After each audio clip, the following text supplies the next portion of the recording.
Hello guys, welcome to the fiction series. Today we are gonna see, what if Naruto was the princess of the Fire Nation and got harem? Part 1. Huge shout out to QP16 for this story. If you want more awesome fan fiction like this, don't forget to hit that subscribe button. So without wasting any time, let's get into the video. Princess Azula of the Fire Nation found herself in a tight spot. The daughter of Fire Lord Ozai and Lady Ursa, proud princess of the Fire Nation and firebending prodigy, didn't often find herself in a situation she couldn't outthink of. Said girl's appearance consisted of a red undershirt and darker red overshirt. The sleeves consisted of lighter red color, and her shirt snaps up in the back and extends to her hips, with her pants being a lighter shade. She also wore a collar piece consisted of vinyl upholstery, consisted of brown and maroon coloring, with a belt of the same shade and gauntlets fitted with a bracelet-like appearance. All with a flame-like detail on them matching the vinyl. Her hair was lower back length along with a bun over the rest of it, with a crown piece that was a similar shade of gold, along with the gold trimming on her outfit and boots. On the rare occasion that she couldn't solve with her cunning, her flames often took care of the problem. On all sides she was surrounded by the Avatar, 2 Water Nation inhabitants, a rather gifted young earthbender, along with her younger brother Zuko and Uncle Iroh. They were all ready to unleash their bending attacks on her at the slightest provocation. She cursed that Tai Li and Mai weren't able to handle mere peasants apparently. She needed to find some way to distract them, so she regrouped. Lightning required too much of a preparation time, and her uncle could redirect it if she attempted to do so, that she had learned the hard way previously. The only thing she could count on was the naivety of the group and the fact that they hadn't dealt with bloodshed. The Avatar was an air nomad, and from reports gathered not a single enemy was killed by his hand or his group, and Zuko was soft as well.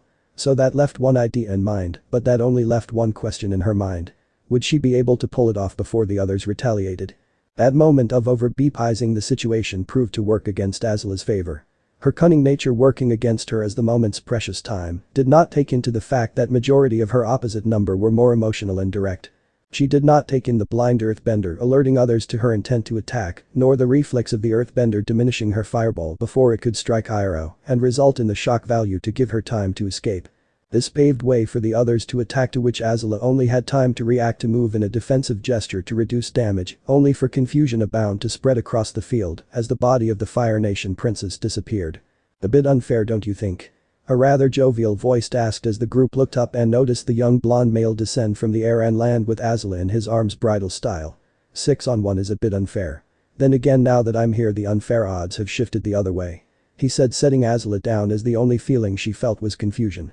And you, I leave you for a few years and you go and get yourself in this kind of situation. To her confusion, Azula felt her cheeks heating up. Many of times she was described as having fetching feature, mainly diplomats and denizens of royal family, who made the rather unwanted comparison of her features to her mother. Though there was only one person she could think that complimented her without it being a ploy of currying favor with the royal family. Naruto.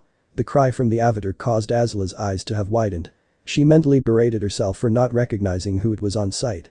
What other person in these nations had blonde hair after all? Well, natural blonde hair, as she couldn't smell any coloring or topicals. We meet again, Ong.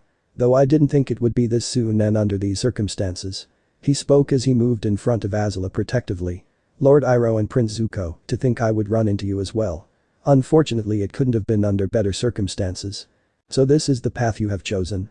Iroh asked with a crestfallen look. On that day 4 years ago, Naruto had begun a plan and their philosophies had clashed. It would be inevitable that the two of them would meet on the battlefield as enemies. Indeed, now come at me with the intent to kill, or else none of you will survive. He declared to his former allies. Shinra Tensei. A powerful force of gravity launched the strangers' attacks back in the direction of the users. Outracing the rate of the propelled weapons, the man grabbed a boomerang out of air and cleaved a small section of a destroyed building in half. The water maiden ended up being drenched by her own water, and the airbender propelled by his own attack backwards as the firebenders had to dodge their own fire streams.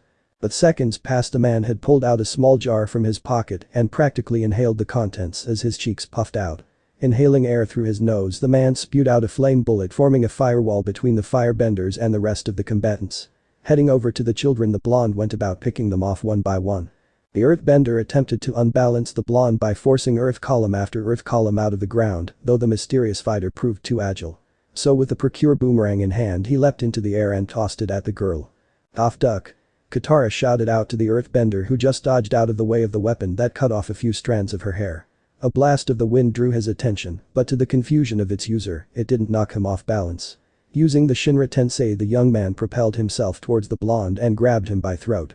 The other combatants had quickly approached him only to be caught in the electrical discharge of his attack, affecting the 14s, causing their bodies to go stiff.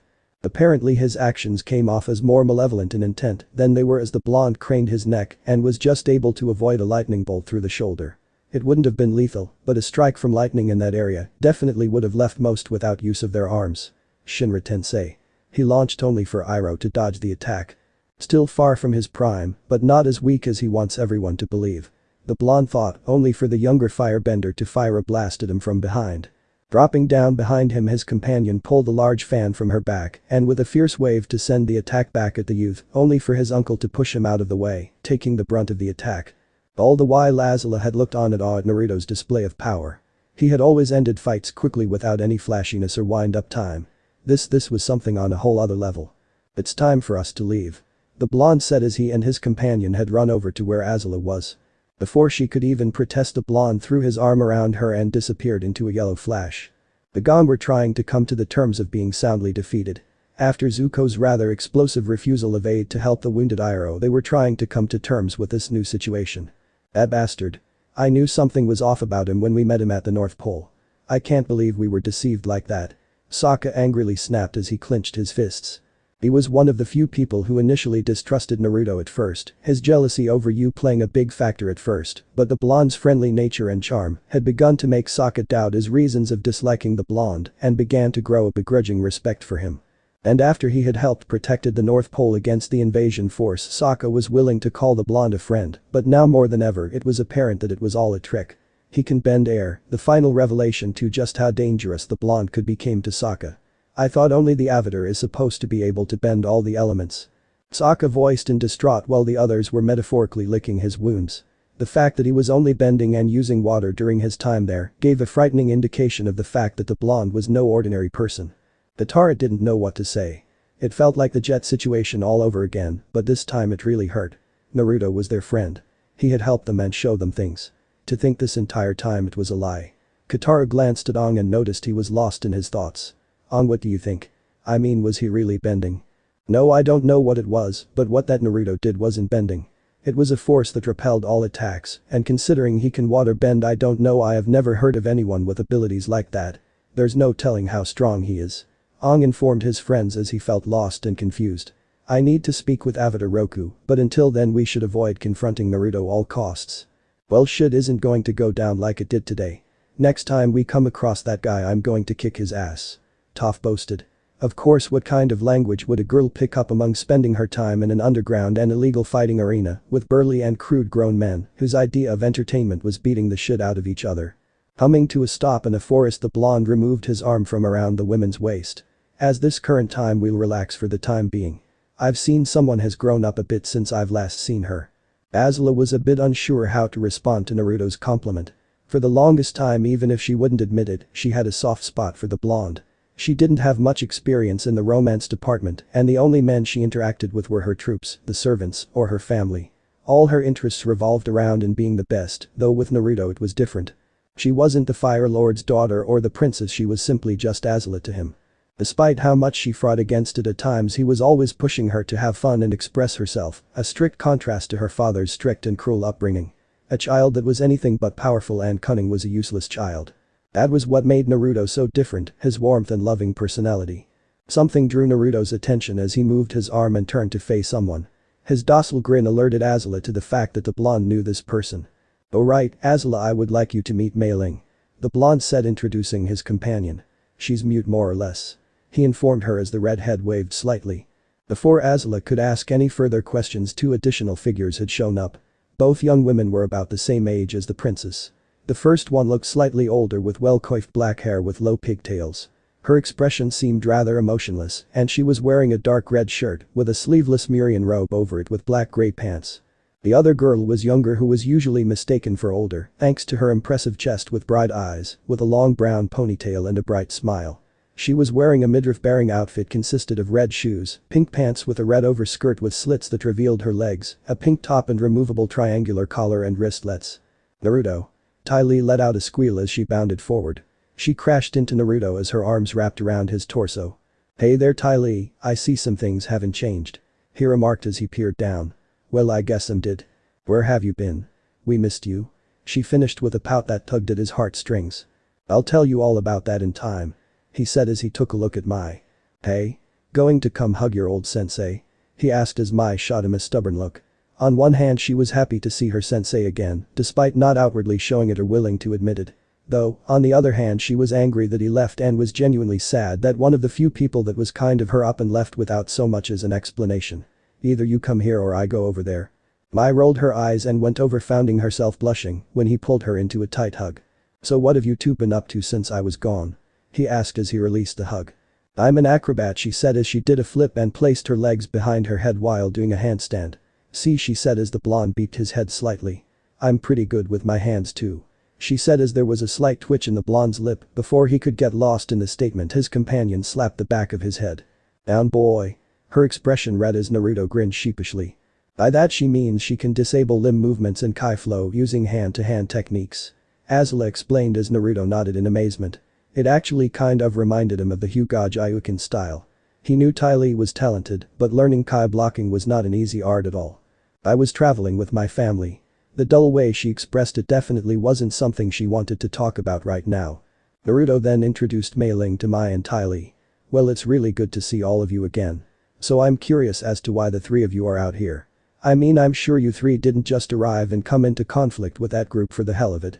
At that, Azula began elaborating her tale of trying to capture her relatives for their methods that came into conflict with the Fire Nations. After explaining the soldiers under her command utter failure, she decided to form an elite team and how her current objective was to capture the Avatar. So how was it that you managed to encounter the Avatar? The fact that the Avatar knew his name meant they had encountered each other into the past.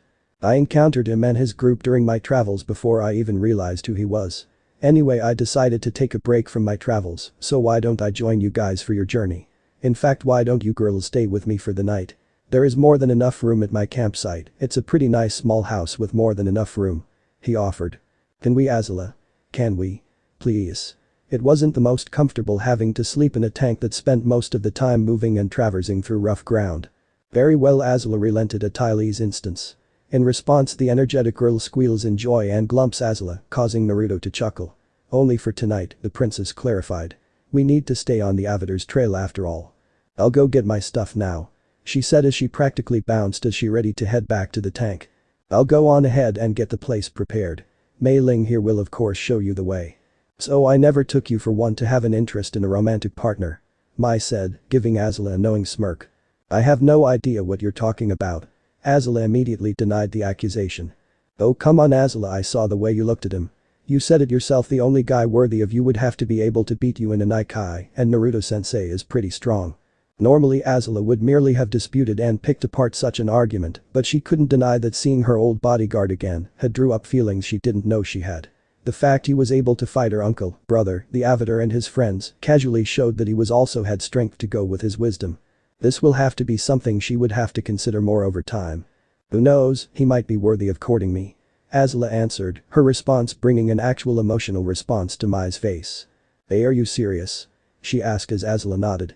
Well, I suppose it was only a matter of time, especially since Sensei seems fond of you as well. Since when were you an expert on people?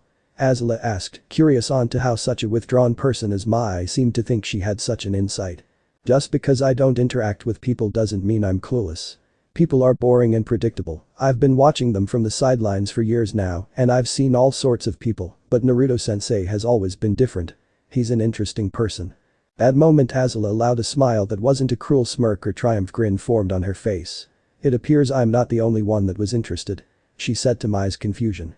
Or is the smile on your lips a result of you enjoying the fresh air? Mai merely turned her head and suppressed smile.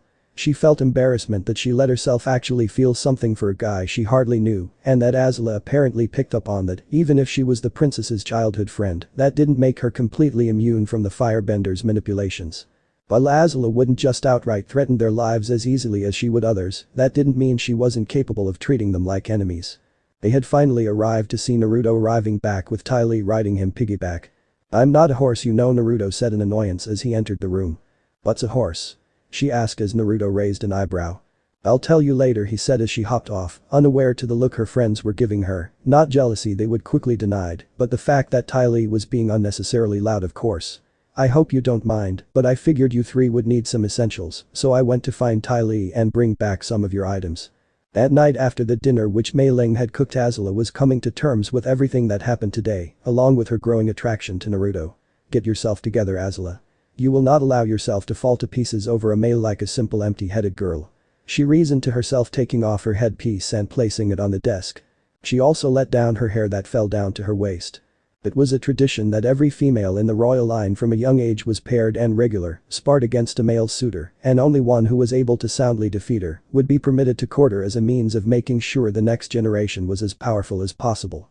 But what if he finds my behavior off-putting now, or he prefers his women more like Ty Lee better? Ty Lee, being a guy magnet, along with her natural acrobatic ability, was something Azula found that she was jealous over. The former in particular made her particularly bitter.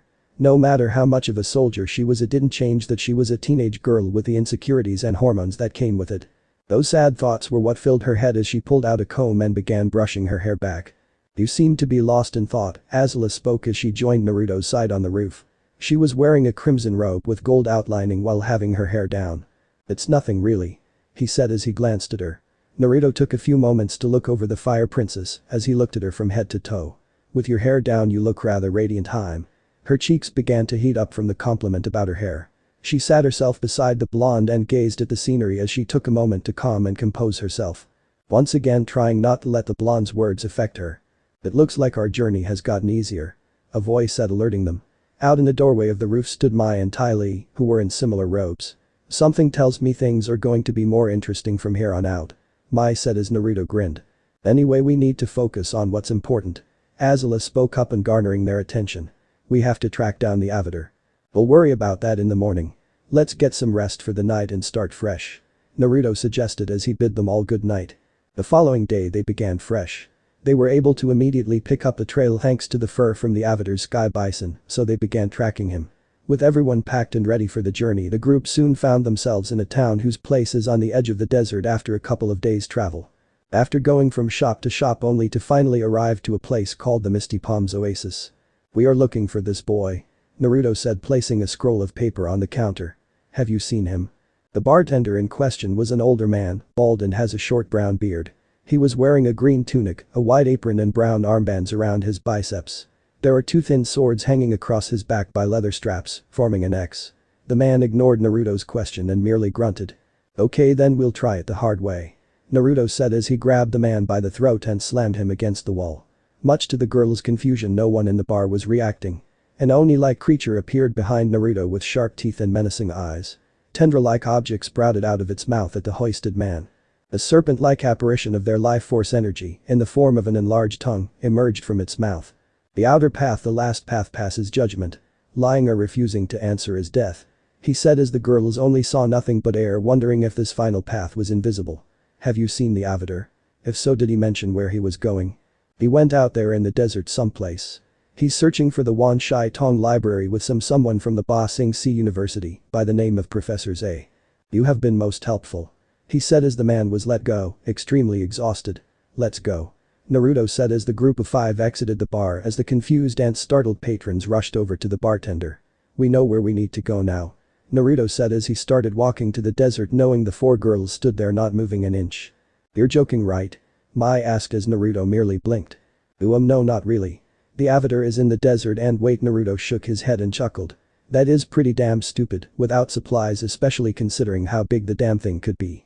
That and the tank isn't made for that kind of terrain, Azula added as Naruto turned to them. Well, I know just what can help us through that kind of terrain.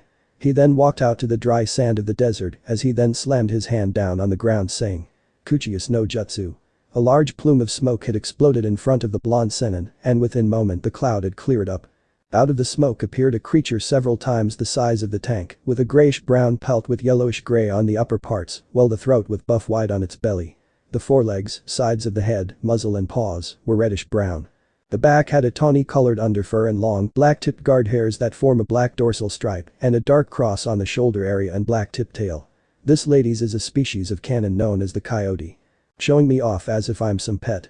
You really know how to treat your supposed allies, the coyote said as it snorted and raised his head. Come on now, Chiro Kiba. I swear, is everyone going to get pissy at me when I don't summon them on a weekly basis? And I suppose you want me to let those children ride as well? You owe me lots of squirrel and mice for this. Yeah. He said as he extended a hand in the direction of the girls. Shall we? He asked as he helped each girl up who had various different thoughts going through their heads. Alright, hand on tight. We're going to be heading at top speed to save time. He said as Brown Fang started off slowly, stretching his limbs and began charging ahead, picking up speed. The town folks all the while seemed to ignore the giant animal that appeared out of nowhere, so the girls assumed it was due to one of those illusions Naruto mentioned. Anyway, as Azula clung to the blonde who was clung to by Mai and who was also clung to by Ty Lee as they continued their thoughts. By Shen, 5 this man just might be the strongest being on this planet. He might even be able to beat the Avatar even if he became fully realized. The things he could do are unreal, and he probably could end this war if he wanted to. How could someone with all this power be so soft, so gentle? And after all he has been through, how can he find the strength to smile? Regardless, with all that power, I doubt he would have interest in a lover that could hardly hold a candle to him.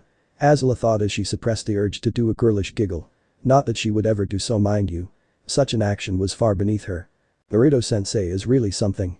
I never saw someone bring out Azula's more gentle side. Not to mention how gentle he is. She thought as he helped her up. Things with sensei are always more exciting. I'm looking forward to it.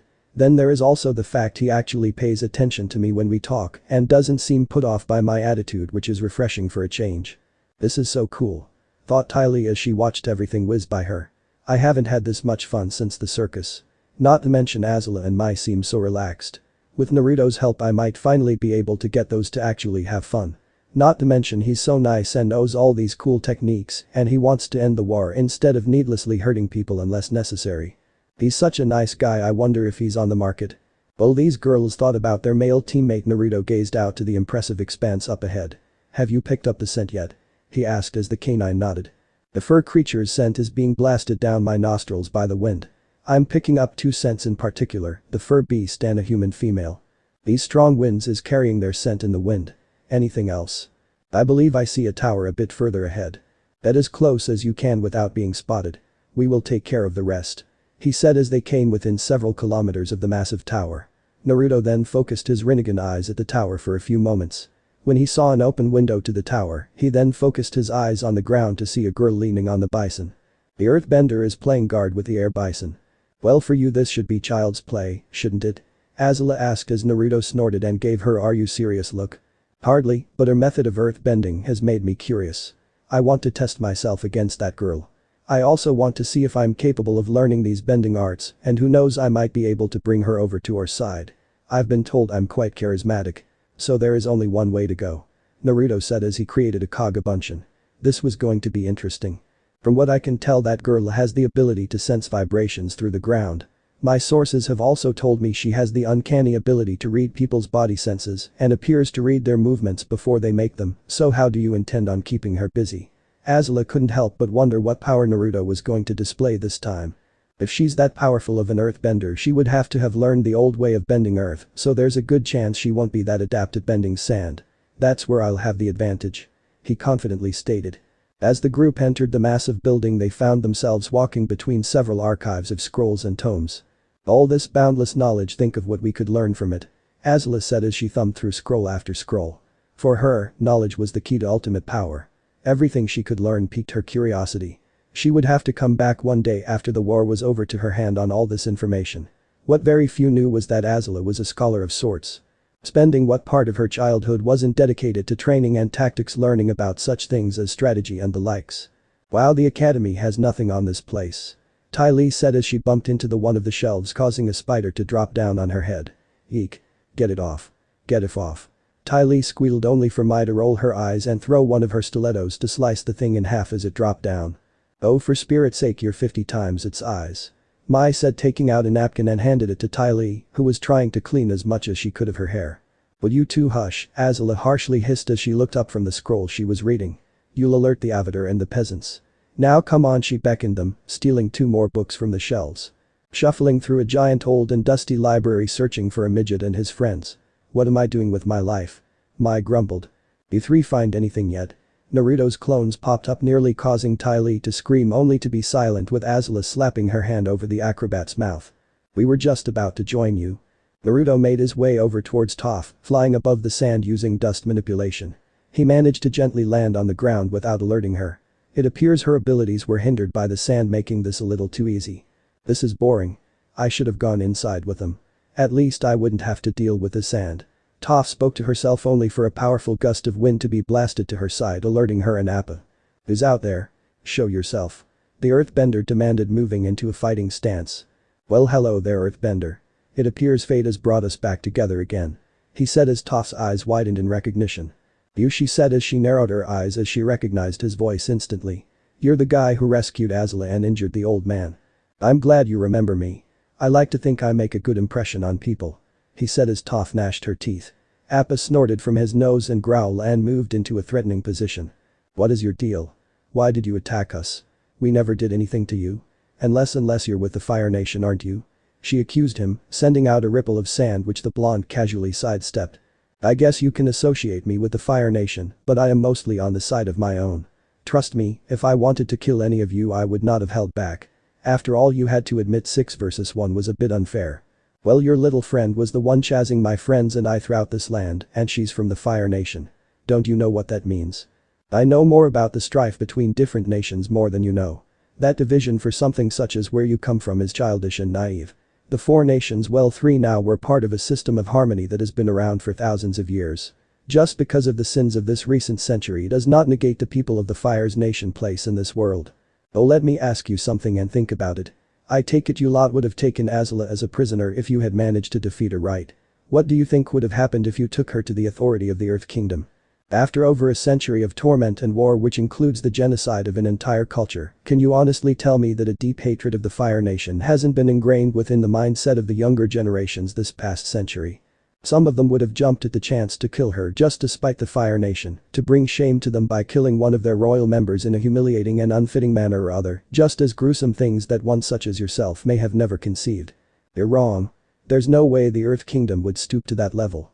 Toph stammered. Such thoughts had never filled her mind as a result of her one-track goal of being the best earthbender and enjoying life now that she was finally free.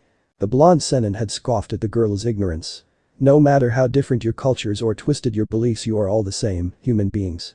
Fire Nation, Water Tribe, Earth Kingdom, and even the now extinct air nomads. No matter how holier than thou you all want to pretend to be, you aren't above human impulses and desires. You all have the same weaknesses and limitations as any other human.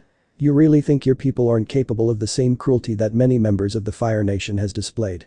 All it takes is one madman in power, all it takes is for one man to get an idea in his head, and the road to ruin can be paved. So you should think about what you're willing to do before you continue on this little journey of yours. Whatever happens is on the people of this nation. I have no interest in trying to play savior and take on the hatred of a people. All I care about now is working with Azula and her friends, simply because they interest me, and I see potential in you as well, Earthbender. You can see the way others can't, and forgive me if that came off as a bit of a pun. Would you join me? He offered as Toph merely shifted her body. The hell I will. I don't know what you're getting at, but I'm not going to let you have your way. You really think you can defeat me? Naruto asked with a hint of amusement. You bet your ass I can. I'm Toph Beifrong, the greatest earthbender in the world. I've taken assholes like you who have dismissed me as some weak little girl down all the time. Bring it. She said, launching some hot sand at the blonde who merely raised his hands. Shinra Tensei. The wave of sand was blasted apart, not a single strand had touched the blonde as the mass of granular mineral fell onto the ground. How do you keep doing that? Twinkle Toes is the only airbender. Toph voiced her outrage as the blonde slowly brought his hands to his side. I'm no airbender, Toph Beifrong. I am something different, something far more powerful, Naruto said as he started to get more dramatic with each word as the wind picked up around him. I am God. He declared as Toph's eye twitched. Bullshit. She shouted in disbelief, hanging on the first syllable for a moment as she called out the blonde on his declaration. And how do you figure that? I really could be, you know. Naruto said with a rather childish pout and folded his arms. I can sense heartbeats, and yours is telling me you're lying. She deadpanned. Really? Naruto asked, rather curious by the revelation. Maybe why should I tell you exactly what I'm capable of? Naruto nodded approvingly. Smart, I just wish more people back then in my time did that. Alright then, I suppose it's time to stop fooling around and to start fighting. By the way, Miss Earthbender, did I tell you that I think you're really cute?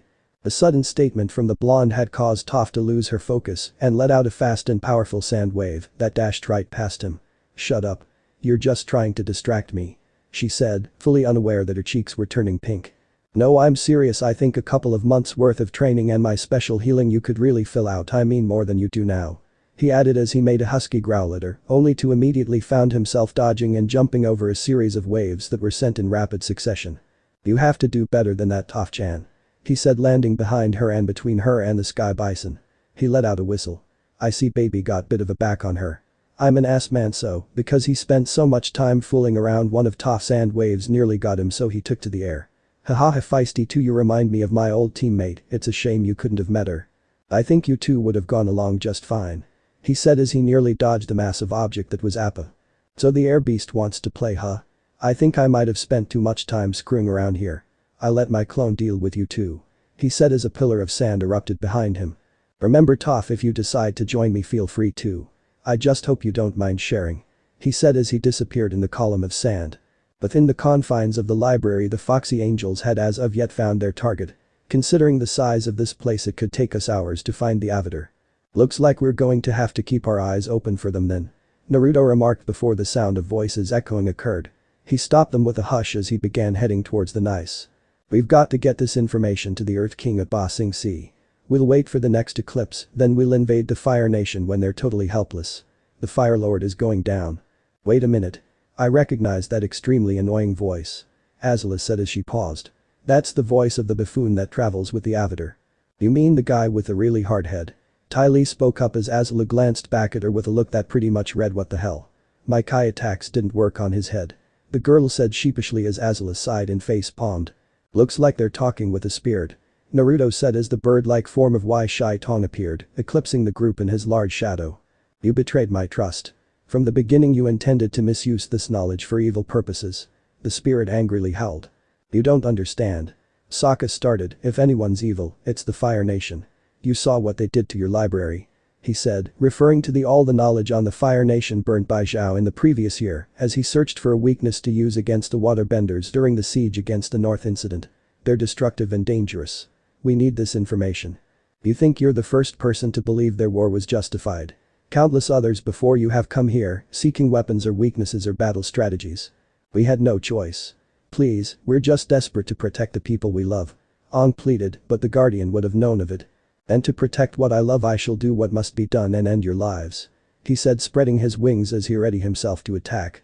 But that was interrupted as the spirit's sharp and piercing screech echoed throughout the room. Landing between the gong and the spirit was Naruto in a crouching position, a kunai drawn and over his shoulder, as the tip was currently covered with fresh blood. I'm afraid I can't let you do that, spirit. If you kill the Avatar, I can't have my heart-to-heart talk with him. So you were planning on attacking our homeland on the day of the Black Sun? Azula said as she saw the gong paled at this proclamation.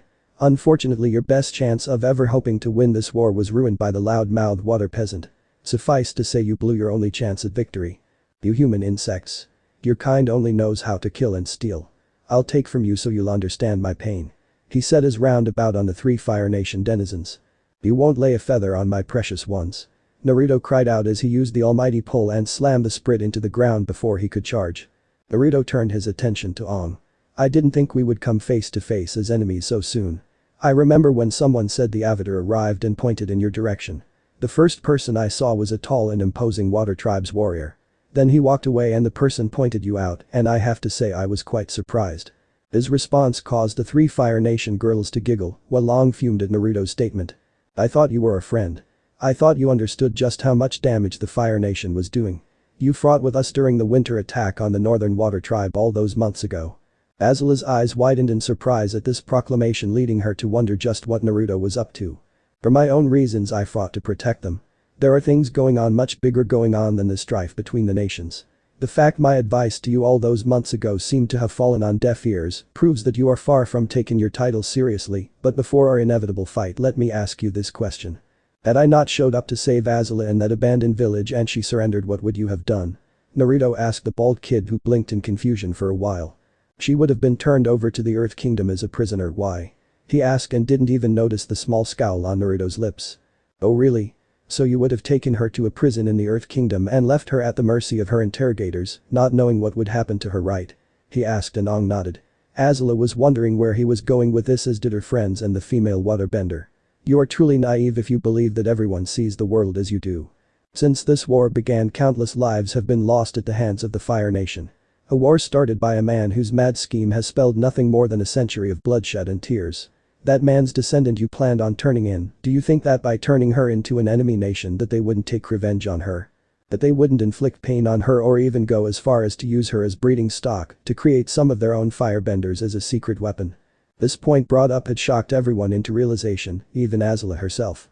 The thought had never crossed her mind, even the possibility of such a thing would have never come to her mind.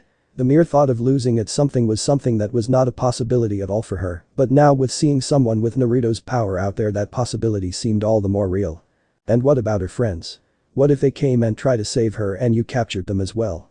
Surely if you are supposed to bring balance to the world and lead the world's people that you should know all about war and how people think should be well aware of this. Would you have cursed them to the same fate as her as well? Do you really not know how female prisoners are often treated by the enemy? I could tell you now if you have turned an Azula Haim to the Earth Nation, she would be well on her way to being nothing more than some men's broken toy to take hard their frustration and sick desires on. Sickness, that was what the feeling the princess was feeling in the pit of her gut. At this moment it was really brought to her attention how much her sex mattered. From a young age she was a prodigy, so she didn't have to struggle or fight to prove herself like some of the female soldiers in the Fire Nation army. She was simply another master firebender and a member of the royal family. Being a woman never really had an effect on her performance, nor the respect she commanded. But now she found herself re-evaluating some things as Naruto continued his speech. That can't be right, they would never. Aang tried to protest Naruto's facts. He couldn't believe or grasp that people could be that horrible. Open your eyes, Aang. I understand that you were raised in a pacifistic culture, but you can just default to your culture if you're going to be the bridge of the world. In that case, let me give you another example. Surely Katara knows what could happen to her if she was ever caught and imprisoned by some of the more unsavory people of the Fire Nation. Have you spent this entire time traveling with people and trying to end this war without truly learning about the people around you, understanding the darkness people are capable of? Fire Nation, Earth Kingdom, or even Water Tribe, all humans. All capable of cruelty and many other things. No matter which of these women are captured as war prisoners, they would have been tortured and raped every day behind bars by both male prisoners and even the security guards. Hell, in even the extreme cases this hold true for men and even children. You're wrong. People aren't the cruel monsters you say they are. I refuse to believe people would treat their fellow human beings like that, Aang naively countered. A disappointed look came across Naruto's face. I wish I can believe like you do, Aang. I had the same fate in people once, but there were always going to be those who wage war. I've witnessed what people are capable of. I did not believe in killing people, and I too thought that I could talk people and abolish their hatred with my words. I thought I could redeem a person who I thought of as my brother, but it took him almost killing me to open my eyes.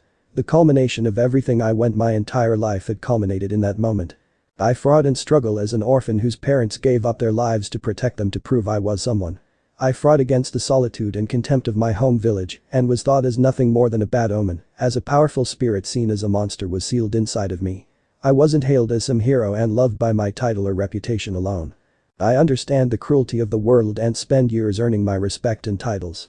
It's made me realize I can't put my own selfish desires before the good of the world.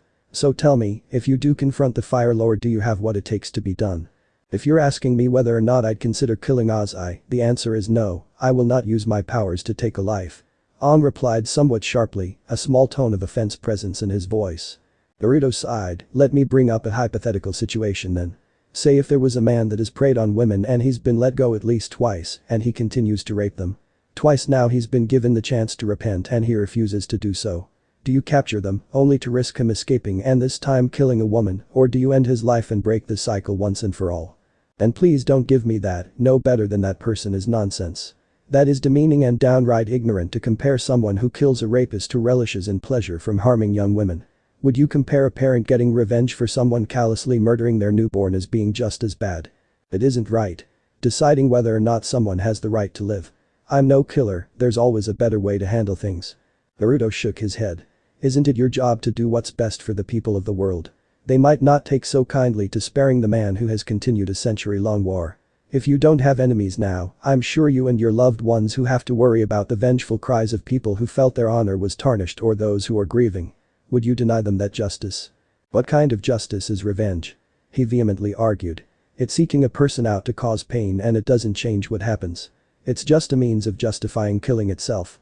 Call it what you wish, but not everyone can be reasoned with. You have to understand, in my time, we didn't have spirits as guides or judges. Where they were in my time, I can't even begin to tell you, but I do note that some people simply can't be reasoned with. Some people are simply just too far gone, consumed by the very hatred they use to fuel them.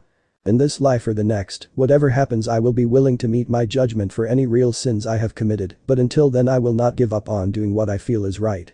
Whether or not I would be judged by the forces of this world is not something that bothers me. Because what good is it being a human being with free will if you aren't making your own decisions? When I was about your age, I made the conscious choice not to give in to the idea of fate controlling everything, or else I wouldn't be here now. I chose to be something more than everyone thought I could be. Life and all of our beliefs, whether by the mysticism or our man-made theories, is something that has more than one answer, or at least that's what I believe. Sokka stepped forward ever so slightly, a questioning look upon his face that showed more curiosity than ill will. So you're willing to accept a judgment of a higher power, but also apply logic to the situation instead of blind fate. Naruto chuckled at that. I think I may have misjudged you a bit, Sokka. Yes, that is indeed what I'm saying. Naruto turned his attention to Aang. If you wish to continue down your current path then I'll have no chance to stand in your way. Short of you killing me, Aang, I will always remain an obstacle in your path. He remarked, unsealing the Samhita and holding it against the recovering spirit's neck. Shushushussi, it echoed. Aang's eyes widened in horror and fear, as did Katara's and Sokka's when they saw what he was going to do. No, don't do it. This Samhita of mine, she likes draining those of energy and tasting blood. So you have to make a choice, your beliefs are what's right. The way Naruto spoke it, challenged Aang, made it sound like an insult instead of the usual reverence or begrudging respect that the airbender was used to. Will you show me you have what it takes to be a leader to the people, or will you run away again? The three Fire Nation citizens watched, sitting on the edge of every word and action. They were well aware Naruto's latest question was more or less a trick question, and they were waiting to see what he was going to do. You were a savior, right? You were like me, so you know this isn't right. It isn't too late. You can use your power to help me stop this war. I'm sorry, it's too late for that. Naruto said as he plunged Samhita into the body of the spirit. A look of anger appeared on Aang's face. Stop it. Leave him alone. He yelled. Naruto just stared blankly at the boy and then pulls the blade out. Wan Shai Tong stopped screeching and passed out, her spirit returning to her body. Why are you doing this? Because there is no choice. We both can't be right, we both can't pursue the same goal. Either way, no matter who wins, someone has to lose. Naruto then pulled out a new scroll and unsealed a chakra rod and a multitude of piercings. If the Avatar and his friends were just doing to stand there and looking dumb and not attacking him, even when he took time to basically spill his whole life story, then he might as well get something done. Picking up one of the rods, he stuck them into the spirit's body as it convulsed and screeched in pain. Stop. Stop hurting him. Aang screamed as he charged at Naruto, only for him to raise up his hand and blow him back with a Shinra Tensei. Forming a hand seal, Naruto summoned a multitude of Kagabunshin and gave them the mental command to add the piercings to the immobilized creature's body. Once all the piercings were added, he used his Rinnegan to bring the spirit under his control. As you can see, I can bring beings under my control. You stood by and let this happen. You could have done something, but your own weakness held you back. To be honest, this spirit really isn't useful for anything. Hearing Naruto speak about casually murdering the spirit was the last straw, as Aang felt the rage in his body build up and his arrow seemed to glow a little. I wonder how my clone I left with your earthbending friend and your pet is doing. To be honest, I was always curious on what bison meat tasted like. Upon hearing this, Aang couldn't take it and the arrows on his arms and head as well as his eyes glowed white. Katara and Sokka saw Aang go into the Avatar state and looks of hope appear in their eyes. Alright, the Avatar state. Now you're gonna get it tough. Sokka said triumphantly and pointed at Naruto, who ignored him and kept his gaze on Aang. The powerful force of wind caused the books to fly off the shelves and the nearby objects to float and twist around the cyclone Aang created. Azula, Mai, and Ty Lee used their hands to protect their faces from the debris flying past them as they retreated back a bit to not be caught up in the wind. Now let's see how powerful the Avatar state really is. Naruto wondered as he jumped backwards as he went into sage mode. Show me the power the people of this world fear yet worship at the same time. The clone Naruto made stood high above the desert on a platform of sand. Being the lazy bastard he was, he waved his hand every once in a while to send a wave at the girl, while he was using his other hand to form a giant sand hand that was currently choking the air bison. He watched the earthbender stomp on the ground and make a pillar of sand shot to reach to him. He formed a blade of sand shaped into the form of a sphere with flame of designs and launched it at the nearly completed platform, causing it to break and send the girl tumbling down.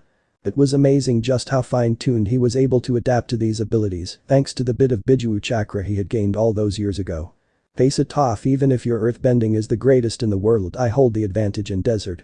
Don't dismiss me, Toph shouted as went back into another stance. Compressing the sand tightly into spherical shapes, she launched them at the clone, only for them to explode into mist upon contact with the sand shield. So after coming to the conclusion that sand waves, spheres and columns don't work on me, the master of the desert, have you realized this is pointless? The hell I will. I won't stop until I kicked your ass. Tsubaku Kaiu, the clone, remarked as the sand erupted around Toph, forming her in a cocoon and hoisted the girl in the air. She let out an audible amount of screams and curses. Both their attention was then drawn by Appa's loud roar as he was currently being trapped in some nets and being stolen by sandbenders. Hey, let me go. Toph shouted as she tried to break free in response to Appa's roar. She couldn't sense what was going on, but she could hear what she assumed were sandbenders making off with Appa.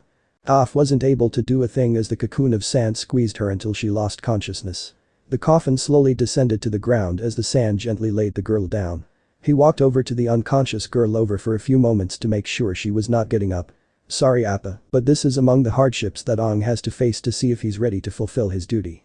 The original found he was currently evading a series of air blasts, destroying bookshelves and damaging the walls of the building. He was then struck by a powerful air blast that sends him skidding backwards and stops before he nearly falls over the edge. Do you hate me? Are you angry? Channel those feelings into power. Let me show you how a master of wind attacks. Ton. Tapa. The destructive burst of wind blasted into Avatar Aang, who increased the size of his wind barrier, but the force from the attack ripped through it and sent him flying back into a pillar. Aang. Katara cried as she saw the last hope of the world crashed into the pillar that was collapsing. Come on, stop toying with me already. Stop trying to hold back your anger and fight me. If you can't even fight for some spirit, how can you expect to fight for the people of this world? Bansho Tennin. Using the heavenly push's counterpart, he used the force of the gravity to pull the avatar and toss him into another pillar. The room began to shake and sand started to pour from the cracks. Ah. If they keep this up, they'll destroy the place. Sokka yelled while debris fell from the ceiling and Momo screeched and clung the water tribe warrior's head. I have to say I am quite disappointed at. You don't even seem to have control and let yourself slip into this state under emotional distress. You have a long way to go. I'm convinced now more than ever that the people of the world need to stop relying on prophets and take their lives into your own hand. Silence.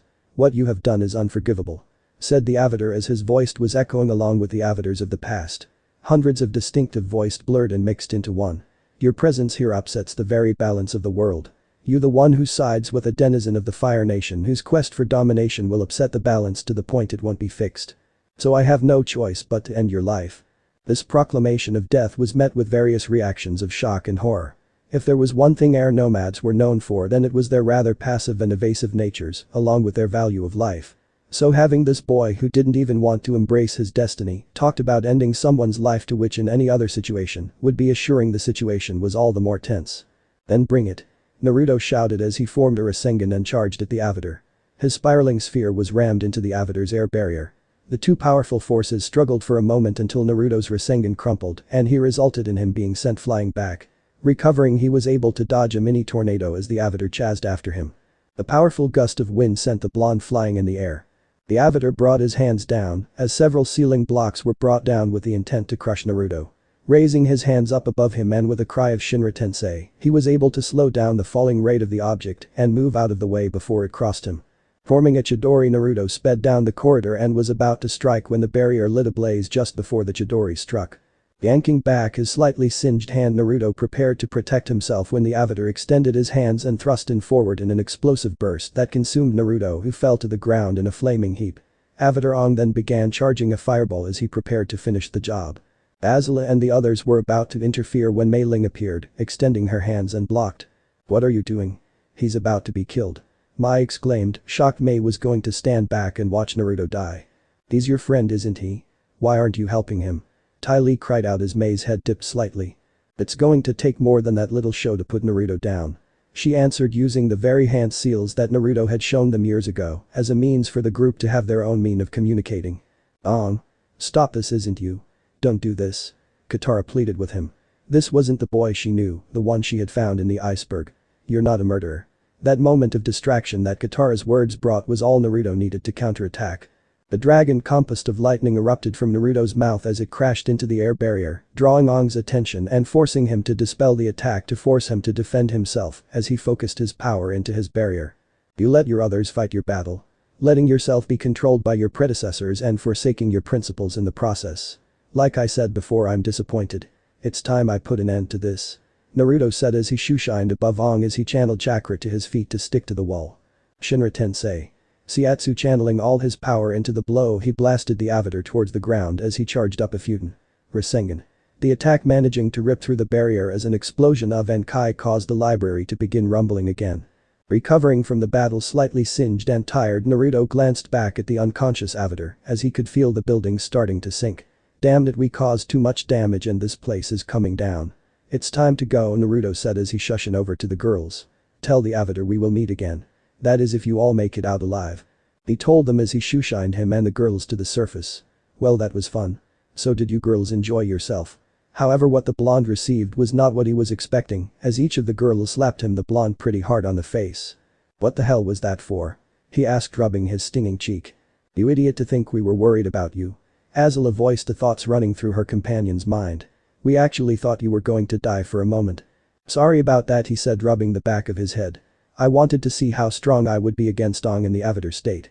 Suffice to say, I underestimated him. As he is now, he isn't a threat, but if he ever learned how to fully master his powers, he might actually be able to give me a challenge.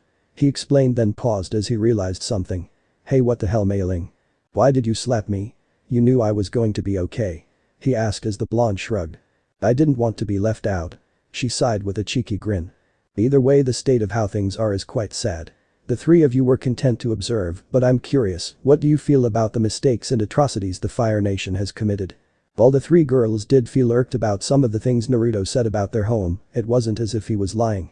They couldn't refute the fact that most of what he described was based on information that he himself had personally witnessed before and after he had left the royal capital apparently. You're not one to lie, and if there is anyone's intel I trust is yours. Either way, I'm curious to see just what this plan of yours you seem to be investing in. Trust me, Haim, I promise you that by the time this war is over, new glory will be brought to the Fire Nation. He said with a foxy grin, to which Azula turned away as she didn't want him to see her flustered. Mai then walked over, arms crossed as she also spoke her mind. Just because you're strong, sensei, doesn't mean you're still not human. You have to understand we're going to worry about you, so keep that in mind next time you get into a fight. She said, giving him a small glare. Naruto, however, took her hand in his and gently stroked it. Oh, I'm sorry to make my present student. How about I show you a few things to assure that I can take a lot of punishment? Mai's face lit up as the way Naruto took the sentence could be taken wrong in so many ways. Just as Ty Lee was about to add her own statements, Naruto found himself being tripped by sand. Being suddenly yanked off his feet by one of the elements that he would never considered being used against him, well, if one considered the fact that said element belonged to one his paths. He was unable to react with the speed and gracefulness expected of him, causing him to latch onto Ty Lee's wrist and crash back into Azula, who latched onto Mai, leading to the group of four to fall into a tangled mess of limbs. This led to somehow Naruto's face squeezed into Ty Lee's bosom, his right hand latched onto Azula's rear, and his left hand onto something else just as squishy and soft. Giving a few soft squeeze of what was in his hands more out of reflex than being a pervert, resulting in soft moans. Once everyone finally took notice of what happened, each of them shifted themselves to get away from the other. The girls' cheeks heated up as they covered their bodies with their hand with looks of disheveledness and embarrassment. It wasn't intentional, I swear. Naruto cried out as he started to turn red in embarrassment. Before the girls could react, Naruto quickly made an excuse on checking to see if the Avatar's group survived and dashed off. He managed to head back just as the roof of the library vanished under the sand. What he saw next gave way to anger. The sight of the Avatar blaming the earthbender for his pet being stolen. How could you let them take Appa? Why didn't you stop them? He demanded in outrage. I couldn't. I was fending off this powerful sandbender. So there wasn't anything I could do. Toph loathfully admitted. You could have come to get us. I could have saved him. I can hardly feel any vibrations out here. I doubt I would have been able to escape even if I wanted to. The guy entrapped me in the cocoon while Appa was kidnapped by the sandbenders, so there was nothing I could do. You just didn't care. You never liked Appa. And how could Naruto have been out here when he was inside fighting us? I think you just let them take him without even trying to fight them. How dare you? Toph snarled. After everything I've done to help, you would dismiss what I'm saying as some lie. To mirror her emotions, the Sang began to violently shift. Help. Some help. All you care about is doing what you want to do. You've done nothing but made rude comments and complaints since you got here. You proclaim yourself to be the greatest earthbender in the world, yet you can't even handle a single sandbender. Why don't you just go home? he yelled, and that was when Katara's and Sokka's eyes widened. Deep down the core of Aang's rage was being increased by everything that had happened today. Naruto's words had stung, not to mention the added anxiety of someone else out there who could easily kill him at any time and at a whim. Then there was also his predecessors hijacking his body and almost making him kill someone, the very thing that was against what the monks taught him and was his own moral code. Everything left him hurt, confused, and just lost, so all that he channeled into blaming Toph, as he was having trouble trying to come to terms. Aang, that wasn't necessary for. Katara chastised while Toph remained silent for a few minutes, clenching her fists to the point where her knuckles popped and the ground around her shook violently, which startled the group. An angry yell escaped from Toph's mouth and she struck Aang in the chest with a sand blast that sent him flying past Sokka and Momo, and he hit the soft sand hard. "Aang, stop it." Katara chastised him. "You know Toph did all she could. I believe she did everything she could to save Appa. I mean, why would she let him be kidnapped when that would mean spending days walking through the desert, which she mentioned makes her feel uneasy? Don't you think that doesn't make sense? There's no telling how long it's going to take us to get out of here now, so why risk something like that? We'll never make it out of here. We don't have enough water for 4 people to last us for more than a day." Sokka began panicking. "That's all any of you guys care about. Yourselves. You don't care whether Appa is okay or not. I can't believe how heartless you're all being." "Heartless? Heartless?" Toph erupted with anger as she blasted Aang back with a sand wave. "Like you're one to talk. You don't even care that this guy could have killed me, do you? That psychopath joked about brutally murdering people, but I suppose you don't care about that either, so you know what? Beep you. Find a new Sifu." Toph shouted as she angrily stalked off. Naruto then watched as an angry Aang morphed his staff into a glider and left his 3 comrades to fend for themselves while he went to find Appa's trail. Aang is far from ready. As he is now, he's not fit to be the bridge of this world. "Sokka, why are you standing there? We can't just let Toph go off on her own out there." "Look, Katara," said her brother as he looked real conflicted at the moment. "Toph is a strong girl and can take care of herself, but we can't afford to waste any time. We're the only people who know about the solar eclipse. We have to get that information to Ba Sing Se, not to mention Aang's the only one who can change things," so he was cut off as Katara slapped him. "How could you be so heartless?" Katara cried out. "Me? Hey, I'm just stating the truth. We agreed to help Aang defeat the Fire Nation, and with the knowledge we have now, our chances have increased exponentially. If we miss this chance, there's no telling what could happen. Well, I'm not going to turn my back on one of our friends. So you can go and tell the denizens of the Earth Nation, but I'm not just going to abandon one of our friends," she said, taking off after the Earthbender. Speeding off ahead, Naruto managed to cut off Toph before she got too far ahead. "It's a shame, really. When people blame you for things outside of your control," he said, to which Toph instantly jumped back and get into a fighting stance. "I'm sorry about earlier, I didn't expect things to happen the way they did." "You," Toph growled as she narrowed his eyes. "This is your fault," she roared at him, sending a vicious hand wave at him. "I didn't come to fight," he said, shushing behind her and out of the way of the attack. "My wind will rip through the sand, so any attempt to attack me is pointless." "That, and can you really say you've recovered from your last fight?" He paused for a moment before prompting. "Anyway, I'm here to talk with you about something beneficial to the both of us." "Talk? Talk?" She screamed out the last part. "Why should I talk to you? Because of you I've lost the only friends I had. So why should I bother listening to you?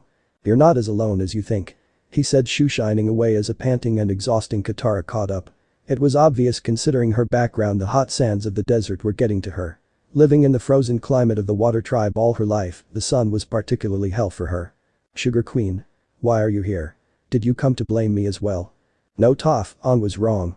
I know you did everything you could," she said, then let out a gasp and moved into a fighting position upon seeing Naruto. Katara begrudgingly dropped her stance, knowing that in a desert environment, she didn't even stand a chance. "You made the wise choice, especially if you and the others plan on getting Appa back from the Sandbender bandits. Not to mention they wouldn't hesitate to kidnap young girls and sell them on the market." That particular statement sent a shiver down their spines, so the girls relented. "Though, I suppose I should get to what I wanted to discuss with you while I'm here. So talk." Toph barked out, still pretty pissed from the situation. "I have questions, so you might as well answer them truthfully. I hate having to use interrogation methods on such cute girls." Toph let the comment wash over her as she remembered the blonde's earlier flirtations, but Katara, who was not ready, found herself flushing. Naruto had indeed been friendly in the past, but never had he flirted or made a pass at her previously, so she wasn't sure how to react. Considering the only guys she had prolonged experience around was her brother, a guy who turned out batshit insane, an earthbender of rather ambiguous behavior and her romantic options and experience were rather limited so to speak. Toph-chan, you seemed to react rather angrily when the monk told you to go home. I'm curious as to the reason why. Toph lowered her hands a little as did Katara. Because it was more like a prison than a home. Toph said as memories of her life started to come to the forefront of her mind. I was born blind and because of that my parents have treated me as a helpless child. Nearly every moment of my life they have kept me under the scrutiny of guards, teachers, or anyone on their peril. No matter where I went I lacked privacy. I could hardly recall a time I was given a chance to leave the compound, let alone explore the outside world around me. I was never even allowed into the city. Do you have any idea what it is like to be in a place that you feel that you don't have any freedom of your own? She then explained how she learned earthbending up to how she met the rest of the gang. A child from noble blood growing up as a tomboy. It appears you and I have a lot of common. As I am a child of noble blood and your struggles sound like a lot of what my mother went through. He said gaining her interest. You're of noble blood as well. Well, which of the 4 nations do you descend from? I'm a child of water whose ancestry traces back to the old times. Though my home has always been the land of fire. Do you sense any deception in my words? I heard your unique sight lets you see many things. So maybe you can see the truth as well. He asked as Toph focused intently on him. Well Toph? Katara asked as Toph mused over what she heard for a bit. He's not lying. His heartbeat didn't become irregular at a single word. So you know you can trust me. I have something else I want to say, but there is something else I have to ask. He said as he locked eyes with the waterbender. And as for you I can see the contempt and hatred in your eyes when I mentioned the Fire Nation and their questionable actions. Those eyes of hatred I recognize them all too well Katara. You don't know what you're talking about. Said Katara as she averted her eyes away from the blonde. I know more than you can possibly comprehend. Replied Naruto as he closed his eyes. A man I once called brother allowed himself to become consumed by revenge. His name was Uchiha Sasuke, and his actions led to death of thousands because he couldn't let go of revenge. His hatred of his brother built on a foundation of lies transformed into a hatred of people who hid the truth, which then became hatred of an entire village, unaware of the truth simply because they existed. He was willingly to murder thousands of innocents who were clueless in what he thought would honor his revenge. That is what happens when you let revenge take control of your heart. It twists and perverts you into a shell of your former self. So think long and hard if this is the path you wish to follow. But the question is what will you two do when this war is over? Toph. Would you return to that prison that was your home? Katara. Do you even know what you want to do with your life? Have you ever wondered? Has anyone ever bothered to ask either of you about your hopes and dreams? About what you want to do when this war is over? Because once this is over and you walk your separate paths you will find yourself walking aimlessly as you drift away into the obscurity of history. As you both will be nothing more than just another bender of a generation. Toph found that she was gasping lightly as Naruto touched her cheek. Whipping away a solitary tear as his words struck a chord deep inside of her. The fact that once it was over she would be nobody. That once she had earned recognition then what would she have? Nothing but loneliness to embrace as she drifted through life alone. You can join me both of you. I can help you both find a purpose and a gift that no one else would be able to. He spoke sincerely as he turned to Katara. What about you Katara? Do you really desire being another tribe's girl who just becomes a mother or simply just another bender? Wouldn't you like to be able to help people? I mean really help people and make a difference. Deep down he could see both of their emotional turmoil and he felt for them. So if you two give me some time I can give you both what you want the most. And what would that be? Toph asked as her brow raised in interest. For you Toph it would be the gift of true freedom and even the ability to see. He said as Toph was stunned into silence. Despite her gift there were times Toph wondered what it would be like if she could truly see. To be able to see people, shape and colors. To be able to see how everyone else viewed the world and to finally have people stop dismissing her as a helpless little girl. And for you Katara, I could give you the chance to see your mother. He said as the girl's legs gave out from under her resulting in Naruto catching her, which flustered her a bit. Being in the hands of the stronger and taller male almost made her nearly missed what he said. "K? Could you really do it?" She asked with hopefulness in her voice as her eyes became wet with fresh tears. Of course I wouldn't toy with you like that. I'm surprised this hasn't been brought to your attention before. Surely the Avatar could have easily done this. He said as he helped her to her feet. And what would we have to offer in exchange? I doubt you're just doing this of your goodwill. Toph asked him, wondering just what game he was playing at. To have you at my side. Simply at that he said as the two girls began blushing. Okay let me rephrase that. He said with a sheepish grin. I meant I want you to join me and the others. Now I know you two have problems with Azula and her friends, but I'm hoping we can put an end to this war nonsense. I want to speak with the people and have them come to realize, to come and understand this is their world. This is the people's war and should be fighting it instead of relying on one person to solve all their problems. That they should be able to unite. Water tribe and earth nation. Benders and the non-benders. Warriors and archers. Hell, I can tell you that I'm sure there are even people in the Fire Nation who are probably sick of this war. Wives mourning over the loss of their husbands and father tired of bearing their sons due to the madness of the royal family. I believe that if enough people unite we can bring an end to this meaningless war. It's the people themselves who can bring a great change. That this cycle can be broken and repaired instead of relying on one person to fix the world. If you have a magical fix button in human form, then people themselves will never be able to solve problems on their own. Have you all considered what will happen in a few generations? There are no more air nomads, and eventually someone might get the bright idea to end the cycle permanently. Even if Aang is to father children, it will be centuries before one can hope to begin restoring the Air Nation. In other words, do you know what that means? That Aang's wife and possible children will have to put up with assassination attempt after assassination attempt on their lives, not to mention under the scrutiny of the entire world, and will have to bear with the fate and balance of the entire world. That if the child doesn't come to term will having to deal with the hate and scrutiny of the people, or if the child takes after the mother and not the father. Would she be emotionally strong enough to handle that? So many things people don't think about and just jump ahead without worrying about the result. So think about my offer and keep these with you. He said, pulling out several Hirshin kunai and handed them 3 each. What are these? Katara asked as she looked them over. These are called kunai, Naruto explained. A custom-made kunai when thrown will alert me and teleport to you instantly. So if you girls ever find yourself in trouble just throw one and I'll be there to help you. He said as he pulled out a scroll and unsealed a massive jug of water. It looks heavy, but I have a special seal on it that makes it as light as a feather. There is enough water in here to keep 10 people hydrated for 10 days. He said as he placed down the heavy and daunting looking jug. Be sure to take care of yourselves. He said, kissing Toph on the left cheek and Katara on the right. See ya. He said, disappearing in a yellow flash and leaving the blushing girl to his thoughts. Katara found herself so confused about her feelings. She didn't know what to make of Naruto. On one hand, her first impression was a kind and talented person who had befriended them up north. He seemed sincere in wanting to help them and wanted to do what was best for the world.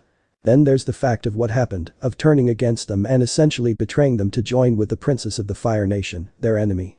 If he was completely loyal to the Fire Nation, why did he help protect the North and fight against the soldiers?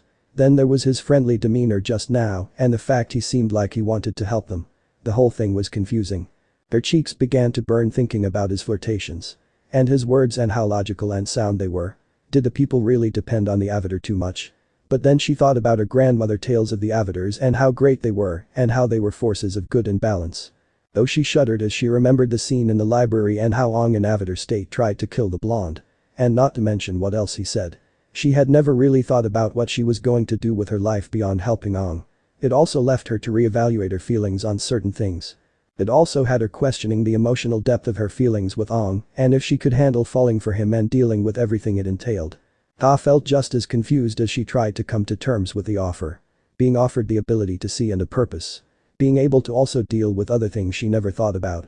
Like having a reason to pursue a romantic relationship. It was something that never really crossed her mind until this moment.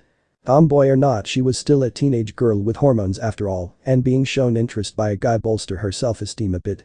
It also made her want to experience a world without war and to finally be embraced and accepted for who she was by her parents without being coddled like a child.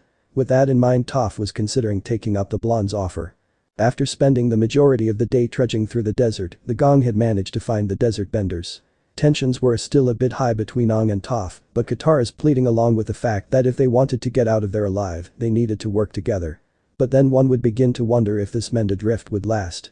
The leader of the Sandbenders was an older man, bald head with a beard by the name of Shamo. What are you doing in our land with the Sandbender sailor? From the looks of it, you stole it from the Hami tribe. We found the sailor abandoned in the desert. We're traveling with the Avatar. Our bison earlier today had been stolen and we have to get to Ba Sing Se. Katara explained, hoping maybe they could get some help from these Sandbenders to get into town. Just then a younger Sandbender next to the leader steps forward and raises his voice and clenches his fist. You dare accuse our people of theft while you ride in on a stolen sand sailor? He asked in outrage. Toph's eyes narrowed at the sound of the young Sandbender's voice. Quiet, Gashuan. No one accused our people of anything. If what they say is true, we must give them hospitality. He rounded on his son. Sorry, father. The boy said submissively. Toph's eye widens upon realization of who the young sandbender is. I recognize the son's voice. He's the one that stole Appa. Toph informed the gang.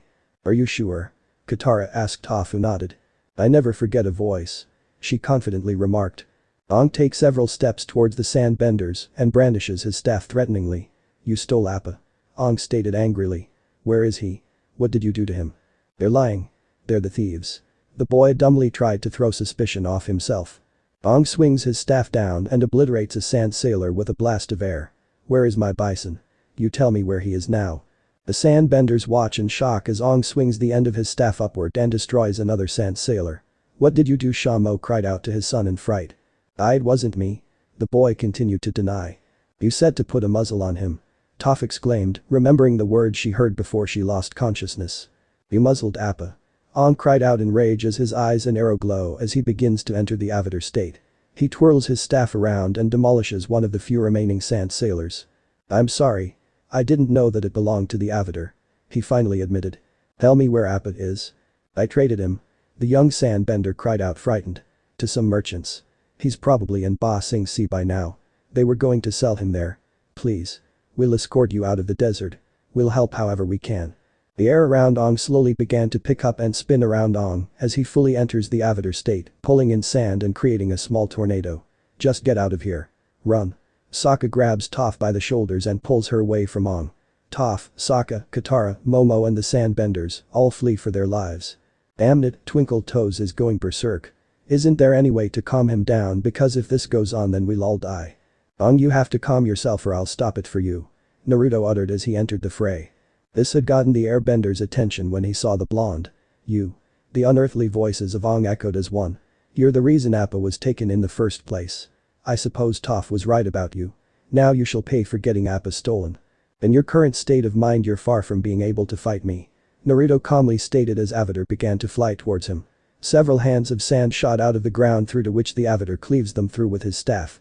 Calling upon steel release, Naruto covered his arm in steel as Aang's staff clanked against Naruto's arm with enough force to kick up the sand smoke, causing the other members of the gang covered their eyes and face as debris kicked up all around. The smoke cleared and Naruto and Aang were at a standstill. Aang's staff whipped through the smoke and was about to strike at Naruto, who maneuvered and cast of the metal shell from his arm and imbued them with chakra. Detonating the small metal bits, Aang was just able to cover himself in an air sphere before the force of the attack sent him flying back. Halting from the force, Aang prepared to counter as Naruto readied himself to switch to another chakra nature. The two opponents were so focused on each other they didn't notice the waterbender make her way over there and grab onto Aang's wrist. Aang snapped out of it. This isn't you. Stop. She pleaded with him. Aang looked back, his expression was consumed with anger and hate but is only met with Katara's sad expression. Don't do this please. Katara then brought Aang into a comforting and motherly hug as the winds behind Aang began dying down. Tears stream from Aang's glowing eyes as the wind finally dies down. Aang leaves the Avatar state and lets his head rest against Katara. You have a long way to go, Aang. If you want to help to fight me on an equal ground you have some thinking to do. Naruto warned as he disappeared in a swirl of leaves. Down below in caverns under the sand long hidden by time, a bowl of wood began to crack. An ominous chakra began to bend in a space in an abandoned temple. Time and space itself bent until a tear opened. Exiting the rift, a young man with deep russet red hair and onyx eyes stepped out. Finally I found you, sensei. The day had passed and Naruto found himself relaxing and enjoying the peacefulness of the forest. Having to travel alongside that noisy tank was distracting. He didn't know how the others could find themselves resting in that normal contraption.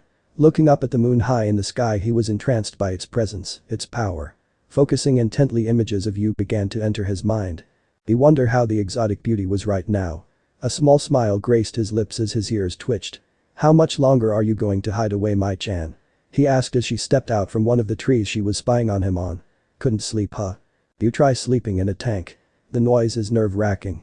I suppose, but in close quarters you can enjoy messing with people for some fun.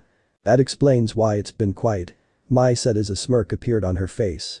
You know, if anyone else attempted to prank Azula they would have gotten a lightning bolt to the crotch. She loves me far too much to do that, even if she would feverishly deny it. I'm glad to see I had such an effect on her that Ozai's teachings have made her into an unhinged psychopath. I suggest we wait until we're in a more suitable location before we completely play catch up. Until then that gives me some time to modify a few classics during our journey. Mai rolled her eyes. I see some things never change. Hey now who was the one who helped me the prank with the dagger and the bloodberry? He asked with a toothy smile as Mai rolled her eyes. That's because you tricked me into helping you talking about how I would have to wear my bathing suit and show it off to you in your room. She said turning her face to the side to hide the burning look on her cheeks. Something only an utter pervert would do. Naruto only chuckled, hey I think we would both win on that front. He said as she sent him a glare. Oh come on your sensei just wanted to see how much you grew up. He said before dodging one of Mai's knives. It boggles my mind that someone so strong and wise 1 minute can be so perverted the next. She deadpanned. Hey someone has to add joy and laughter to this brood session. Now come on you sure you don't want to show off that swimsuit some more? You only just want to see me parade around in my swimsuit which for one I still don't see how that's a win for me considering the words were left in the air as a hurt look formed on Naruto's face. I am a gentleman Mai. He said with a mock pout. I would never take advantage of you. He said with a mock look of hurt. So you say. She dryly remarked as Naruto opened his arms in a gesture as if he was expecting a hug. Letting out an exaggerated sigh she walked over into his arms and rested her head on his shoulder. There wasn't anyone else in the world she would trust to casually hold her like this. Despite his lewd jokes and teasing Mai knew that Naruto wouldn't abuse her. This feeling of warmth and safety was one she had long missed. Reminds you of the past doesn't it? He asked as he stared up back at the moon. Soon enough he felt a heavy weight against his shoulder. Looking down he noticed Mai had nodded off. Bringing up his hand he brushed her cheek as he watched her sleep peacefully. Good night Mai-chan. He said as he closed his eyes and nodded up as well. The following morning he had found Azula in one of the tank's meeting rooms with Ty Lee and began conversing with her. I'm just saying a few days off wouldn't hurt. Naruto suggested as he and Azula were discussing what to do next. Come on Azula we're tired. Naruto's right we can always catch the Avatar later. We don't have time for this. The Avatar could inform the Earth King about the solar eclipse, not to mention we also have to find my brother and my uncle.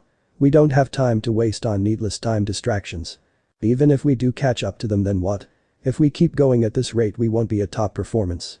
Quite frankly I'm tired of the dried rations and I need a bath. Look if you're worried about it, I can just have a clone follow the Avatar, the other track your relatives, and 2 more gathering information about things going on behind the scenes. That way we can all kick back and relax and let things happen without lifting up a finger. Now doesn't that sound a lot better than trudging endlessly through this empty expanse like a bunch of bastards, hoping we get lucky and run across them? But the huff Azula relented. Naruto's argument was sound, and though she wouldn't admit it she was dead tired on her feet.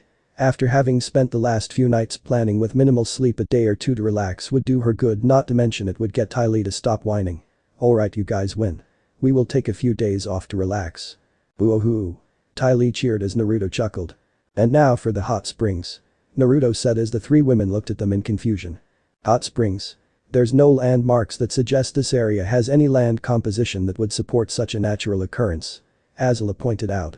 Well I can always make the hot springs using my abilities to shape the land.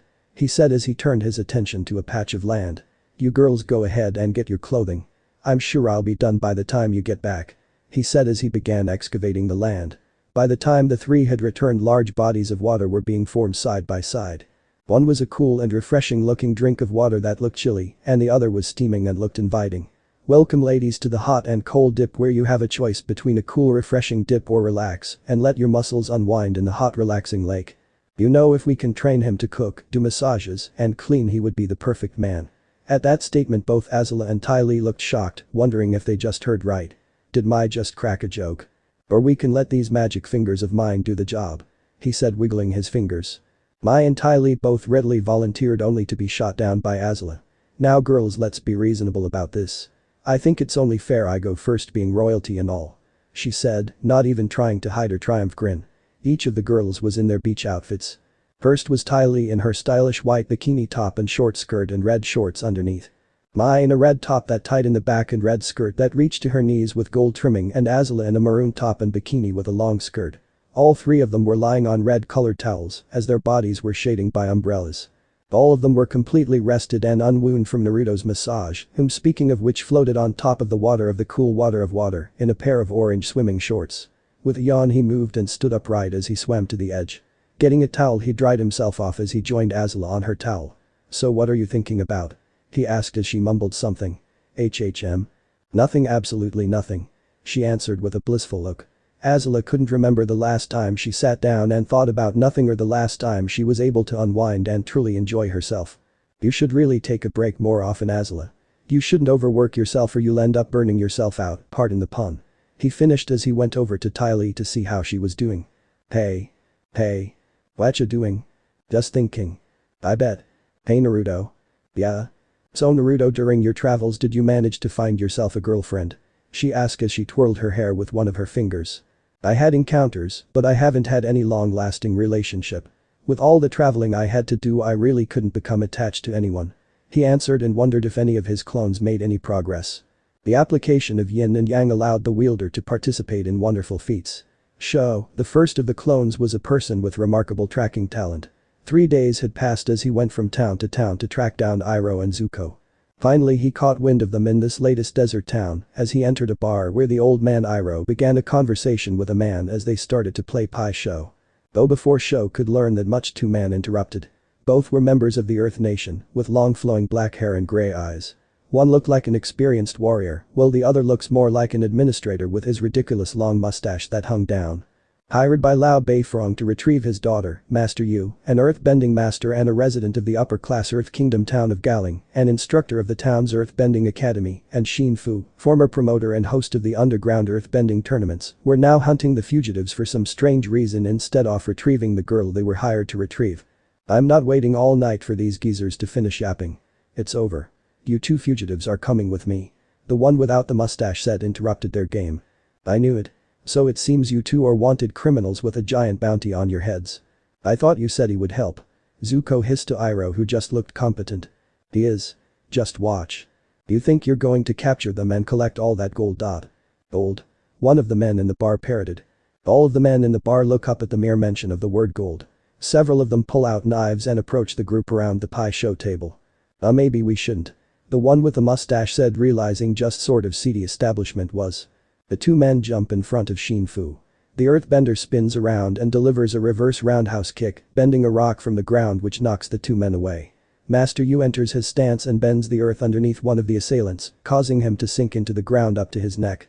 Xin Fu found himself handling a group of sandbenders. He lifts one in the air with one hand and holds back another sandbender with the other hand. Xin Fu promptly kicks any other sandbender that comes near. He twists his waist and throws the two sandbenders he's holding. One goes flying and smashes into the wall behind the bartender. While this was going on, Zuko, Iroh and the Pai Sho player ran out of the building. Xin Fu and Master Yu held their stances. The two of them have both knocked out nearly everyone in the bar but have let their bounty escape. Xin Fu growls and punches both of his fists down, causing a pillar of rock to shoot out from under one of the downed sandbenders. He yells as he flies through the window and hits a palm tree. Sho continued to trail after his targets and gained information. Apparently the old man was the Grandmaster in some sort of order, and there was another Grandmaster now in the hands of the Fire Nation. Also the other two Grandmasters were traveling to other locations. It was then Iroh began warning them about Naruto and paths and how the blonde was priority number 1 in threat level apparently. Once the man announced his intention to make his way to Ba Sing Si, Sho slipped away with the information he needed in hand. The second, Nai, had also arrived to a bar. He was looking around and trying to see who seemed like they were competent hunters. Snapping his finger to get the bartender's attention, Naruto took a seat and placed down a few gold coins. Hit me with the heaviest stuff you have. You sure about that, buddy? This ain't no kid stuff we're talking about. This is pure cactus juice mixed with whittleroot seeds. Trust me, I can handle it, he said as he waited for his drink and looked around until something caught his eye. It was a young woman with waist-length black hair whose hairstyle reminded him of Ino's as it covered one of her eyes and half of her face, along with a top knot that was kept up with a skullmark headband. Her outfit consisted of a dark brown sleeveless bounty hunting dress that hugged her figure and with matching tight pants and boots. She also had a pair of fingerless gloves that stopped to her biceps, and on both her shoulders, she wore red coiling snake tattoos. To complete her look, she wore a gray eyeshadow that brought attention to her eyes. So who's that vision of loveliness? He asked as the bartender placed his drink on the table. She's a bounty hunter. Her name is June, but I wouldn't recommend talking with her. The only interest that drives her is money. I wouldn't recommend approaching her. The bartender said as Nai consumed the drink in a single gulp. He then placed a couple of gold coins on the counter. Keep the change. Oh, and send the woman another of whatever it is she's now drinking. He said as he approached her, only for a man to bump into him and spill his drink. You little shit. You spilled my drink, so I want reparations. I snorted, "You're joking, right? You bumped into me. Just because you think you're bigger than me you can intimidate me out of my money, you have another thing coming to you," he said as the man snapped his finger and several other bar patrons stood up. "I'm still not paying," Naruto said as the man threw a punch, to which Naruto merely craned his head out of the way. "You're too slow," Naruto taunted as the man threw punch after punch. Naruto then leaped over the man and with his arms thrust out, he grabbed the man by the neck and threw him overhead into a wall upon landing on his feet. "Who's next?" he asked as the patrons all began charging at him, only for Naruto to throw up his hands and with another of Shinra Tensei sent them all flying, leaving the rest of the bar-goers speechless. "Sorry about that, this should pay for the damages as well," the blonde said as he exited the bar and waited right outside the door. Sure enough, a few minutes later the bounty hunter exited the bar. "Looking for me?" he asked, garnering her attention. "That display at the bar was pretty impressive, but there is something I'm curious about. Just who are you and how are you capable of doing what you just did? Last I heard the Avatar was a young boy, and looking at you now nothing suggests that." "I would hope not," Nai said with a grin as he extended his hand. "Naruto Uzumaki, warrior and philosopher, but call me Naruto. And may I know the name of the fetching bounty hunter?" June smirked and brushed her hair back. "The name's June. I take it you're interested in my services?" "Yes, I need of someone who is a tracker and knows the area," he said as she leaned against the wall. "I see that doesn't explain what you did in the bar. Give it time and you might be privy to my secrets, but I can assure you I'm not the Avatar or an air nomad. I'm just one of the last practitioners of my arts. All I ask is that you take this job and I'll pay you handsomely," he said as brought out an old tome. "This book is sought after by many practitioners of history. I heard there are many who are willingly to pay a cartload of gold to get their hands on this. Not my usual payment method, but considering how dry business has been I suppose I can take this job for this compensation just this one time. If you don't mind waiting a few minutes I need to go get my companion," she said as Nai nodded in understanding. A few minutes passed when June returned with a creature that was a breed between an anteater, a star-nosed mole, and something else the blonde didn't quite recognize.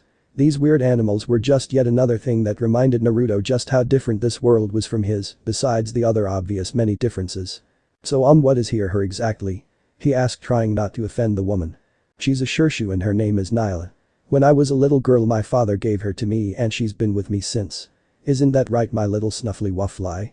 she cooed, scratching Nyla behind the ear, who in return purred and nozzles her master. She seems gentle despite her appearance. I can't wait to see her in action," Naruto thought while June pulled Nyla towards Naruto. "Nyla, this is Naruto. He's our latest contractor," she said while the Shirshu lowered her head to Naruto's level and sniffed him a couple of times. Afterward she nudges his hand, meaning she wanted to be rubbed, so Naruto rubs the side of her muzzle, making Nyla growl softly. She appears to like me," he said as June looked on amazed. "I've never seen her take to someone this fast. In fact she's never acted that way to a stranger." That's curious. What does she usually do?" "She'd strike you with her tongue, which has poisonous barbs on the tip, and paralyze you," she said with a grin on her face while Naruto looked at the animal with a raised eyebrow. "Her sense of smell is second to none. She can track a rodent to another continent, so whoever you're looking for will find them." "Well, aren't you a joy to have at parties then?" he said as he stood up and took something out. "Hey June, catch," he said, tossing her a kunai, to which she caught. "What's this and what am I supposed to do with it?" "A special kunai that allows me to teleport to its location on a whim, regardless of where I am at the world. Observe," he said, pulling out one and tossing down the street as it stuck into a wanted poster. In a flash he zipped over to her amazement. June had never seen anyone pull off the sort of speed the blonde just had. Then he disappeared in a swirl of wind and popped up right next to her, startling her. "Just what in the world does that?" "Like I mentioned before, I'm the practitioner of a lost art. It would take me quite a bit of time to explain this, and I'm sure you wouldn't really care for all the details. Anyway, I have to go for now, so I'll meet you at the town's edge at noon," he asked as the woman nodded. Naruto then pulled out a scroll and unsealed a scarf. "Your Shishu can track people by familial relations, correct? It's not as correct as tracking the person themselves, but we have experience in that department." "Alright, then I'll leave this scarf with you. Until then, see you then," he said, taking up her hand and kissing the back of it as he disappeared in a swirl of leaves. "That Naruto guy is interesting, isn't he, Nyla?" she said, softly scratching the head of her companion. "Something tells me things are about to get interesting," she said as the Shishu growled in agreement. At night the group of 5 returned to the tank to get something to eat. As they were enjoying their first day of vacation, something happened to derail that. A messenger hawk from the Fire Lord arrived. "New orders, I take it?" Mai asked as Azula burned up the letter. "Yes," she replied harshly. "It appears that we are to take down Ba Sing Se." Lee looked thoughtful for a moment. But didn't your uncle try that once? Yeah, Azula answered as she turned her back on her friends. But due to the fact that he lost his son, my cousin, in that battle, he forced everyone to retreat from the front lines. Oh right, I'm sorry. Lee said with a crestfallen look. It's never easy losing a loved one. Naruto said as he paused then thought about it. Still, I can't believe your father expects you to do something your uncle, who was in his prime and a famed general, couldn't do. While I understand there were emotional circumstances that played a factor, it would be foolish to think that they haven't improved on their defenses since then, and that's not even factoring the Avatar in all this. Where is your father while all this is going on? Probably at the capital city back in the Fire Nation. Azula offhandedly remarked. And since he got involved with this whole war effort he hasn't left once. Then again, I keep forgetting this isn't like the old times. Naruto's mind began to wander as he thought about the shinobi era, in where the generals actually had enough grace to be on the battlefield to direct and not sit comfortably in the capital. After banishing his son, to think he would send his only daughter into an enemy nation while he sits on the throne. I would think he would do something more to back up his claim as the strongest firebender in the world or lead his troops instead of demanding they put their lives out on the lines. It seems plenty of leaders of this world rather sit on their ass instead of being more proactive. At least you're out here fighting with the troops so you can see war as hell. A smart leader may be averse to taking part in the front lines, but a good leader would do what is necessary to relate to their people and inspire confidence. His words were striking a chord in Azula's mind. It related to something she was told a long time ago. On how the best leader is a strong leader. That power was everything, that was what the private tutor her father hired while he was too busy being the Fire Lord taught her. How she was repeatedly taught that those with the power deserved the right to rule. That a true warrior would burn down any enemy in their path. So why wasn't her father out there proving his claim as the most powerful firebender? Why he didn't show the world his power and hunt down the Avatar to prove the might of the Fire Nation? Sure, there were those who argued the man in charge on the front lines is foolish, as a general was supposed to direct from the line, but surely her father would have no bending equal besides the Avatar. Her thoughts were quite conflicted, reasoning between the positive and negatives of the Fire Lord actually taking place in battle, but then one would argue why banish one heir and have the other on the front line? Would the same reasoning not pertain to them? After all, what if something happened and the Fire Lord wouldn't be able to father children or passed away when the child was too young? Who could they possibly trust not to try to gain a leg up and praise from higher-ups or power as a bid for the throne? That one uttered sentence planted a seed of doubt and made Azula wonder if the Fire Nation's interest were in the hand of an inactive leader. One who wasn't out there fighting and would only grow weaker due to said inactivity. One more along the sides of herself. So this part ends here. Alright, that's it for today's video guys. Let me know in the comments section how was the story, and also don't forget to like, share and subscribe. I will meet you in another video. Bye bye.